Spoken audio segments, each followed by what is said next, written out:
The plaque you are currently looking at encloses one of the most tragic stories of World War II. We can see three faceless figures with twisted necks, dead after being hanged.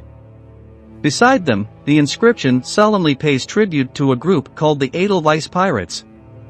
Nowadays, this name has been largely forgotten, but the truth is that they were one of the bravest and most troublesome rebel groups for the Nazis.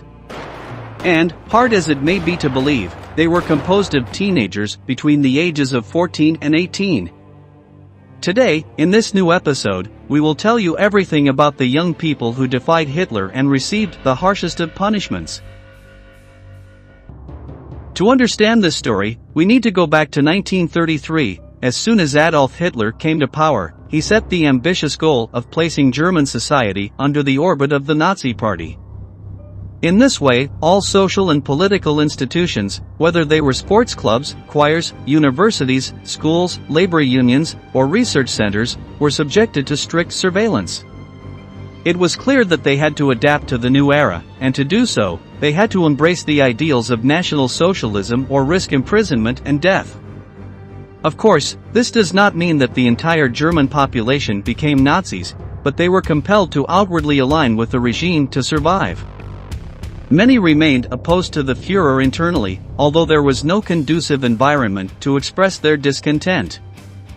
In this regard, the Third Reich sought to turn young people into automatons who would blindly obey Hitler, even to the point of giving their lives for the dictator if necessary. After all, brainwashing a child was much easier than indoctrinating an adult who probably already had their own political beliefs and a somewhat firm ideology. The Nazi dictatorship established that boys aged 10 to 14 should join the Deutsches Jungvolk, an indoctrination organization designed for the youngest. Later, when they entered adolescence, they had to join the Hitler Youth and remain there until they were between 14 and 18 years old. This organization was tremendously successful, becoming the world's largest youth organization. It is estimated that by 1934, it already had over 2 million members, but just 6 years later, their numbers had grown to 8 million. The reason they had so many members was simple: all other youth organizations were banned, and joining the Hitler Youth was a legal obligation. If a family did not want their child to end up there, they could be persecuted by the government, and the young person could be sent to an orphanage. As for how it operated, the organization was not much different from the Boy Scouts. Young people participated in recreational activities, interacted with peers, practiced sports, and camped outdoors. This playful aspect was complemented with the teaching of the National Socialist doctrine to instill anti-Semitic, anti-democratic, and anti-communist sentiments. However, as the years passed and the Third Reich prepared for war, it became clear what the true purpose of the Hitler Youth was. The organization became a method of recruitment and military training. Teenagers learned to shoot pistols and rifles, throw grenades, maneuver through barbed wire, and march in unison as if they were a real infantry battalion. Let's hear from a former member of the organization talking about what they did. Well, what we did, for an example, one Fähnchen, which was a division of the Hitler Youth, they would attack another Fähnchen, and then you would try, if you would get their flag, you would have won. If they got your flag, then you lost. So it was sometimes a little bit like a street fight. At the same time, they were constantly monitored by adult members of the Nazi Party who were leaders of the organization and were ready to punish the boys for any wrongdoing. Furthermore, while the Hitler Youth was exclusively for boys, women had their own Nazi organization called the League of German Girls, where they suffered similar mistreatment. Overwhelmed by the authoritarianism that prevailed in these spaces, hundreds of teenagers decided to evade them. In order to avoid the Hitler Youth, they dropped out of their secondary education when they turned 14. Others simply chose not to return to the Hitler Youth facilities, escaping the obligations imposed by the Third Reich. These young people chose to become social outcasts and headed to the larger cities in Germany, particularly Cologne, Frankfurt, Leipzig, and Hamburg. In more populous cities, it was easier to go unnoticed and assume a new identity among the large, anonymous population. If they had stayed in a rural, sparsely populated village, they would likely have been caught immediately. The boys who had deserted the Hitler Youth formed different gangs. While each had its own identity, people collectively referred to them as the Edelweiss Pirates. The nickname referred to the fact that they were breaking the law. However, historians continue to debate the reason for the second part of the nickname. Edelweiss is a flower found in mountainous regions of Europe, especially in the Alps, and has a short lifespan. It is said to have been Hitler's favorite, though it's difficult to discern the connection between this fact and the young rebels.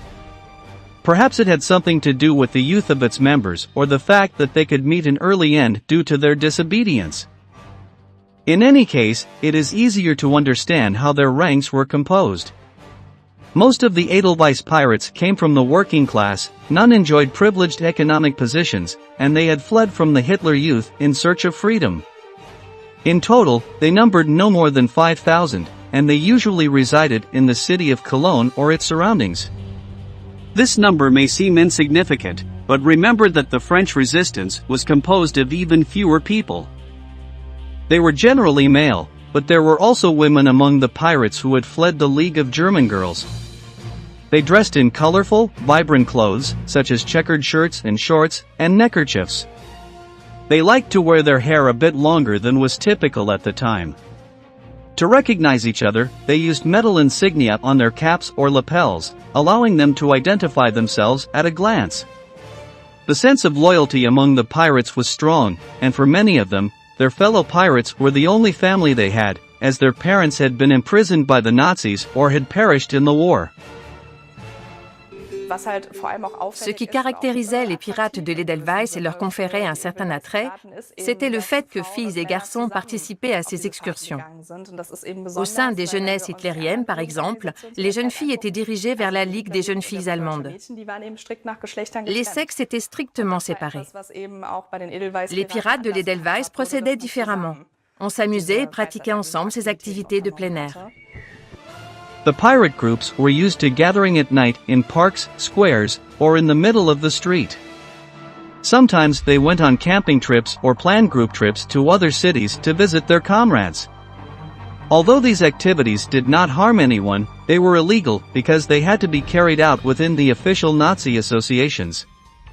The authorities saw them as antisocial criminals who had to be captured and urgently re-educated.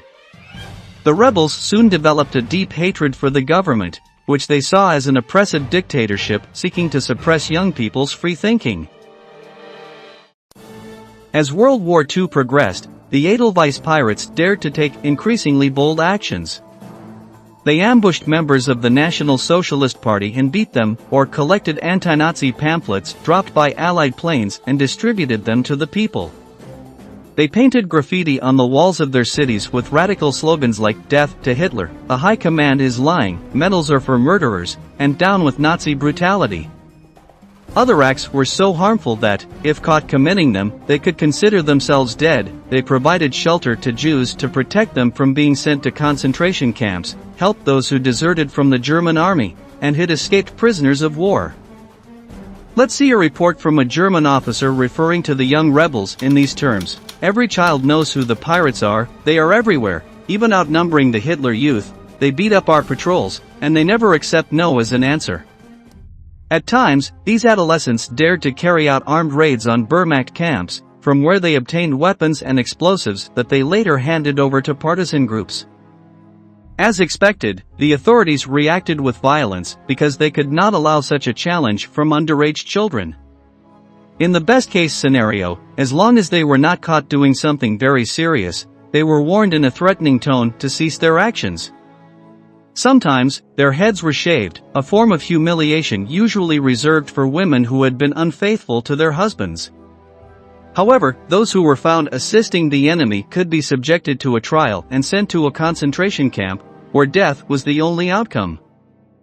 One of the most famous squads of pirates was the Ehrenfeld Group, named after the district of Cologne where it was formed. It was led by Hans Steinbrück, a 23-year-old former concentration camp inmate who, after escaping from his prison, went to Ehrenfeld to hide.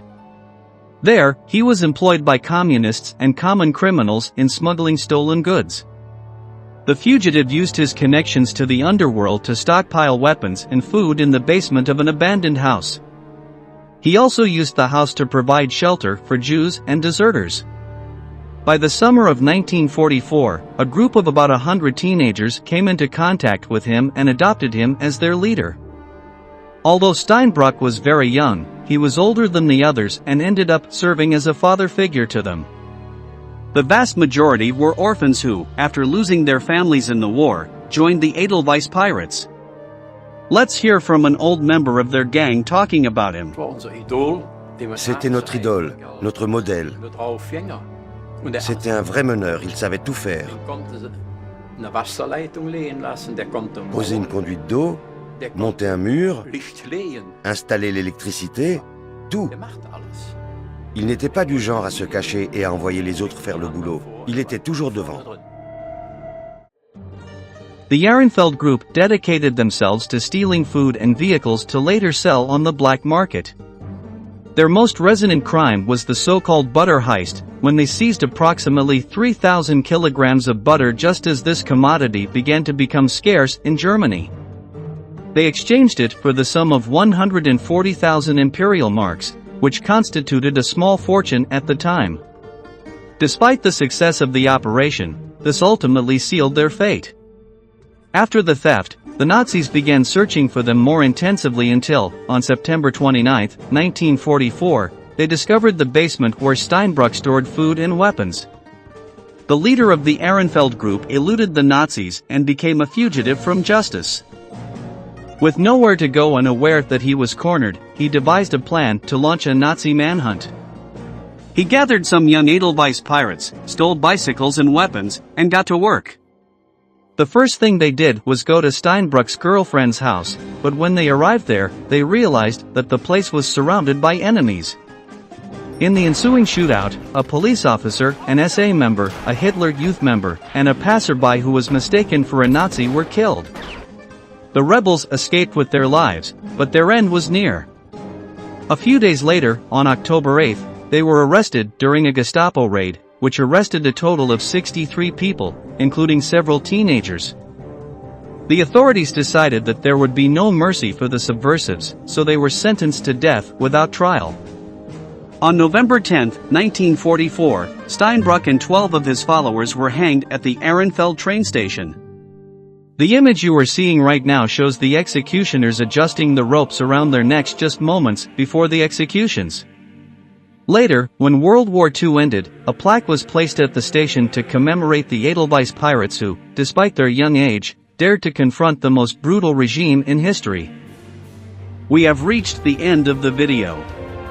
Please leave your comments in the section below and don't forget to subscribe to our channel to learn about many more military events that have left their mark on history.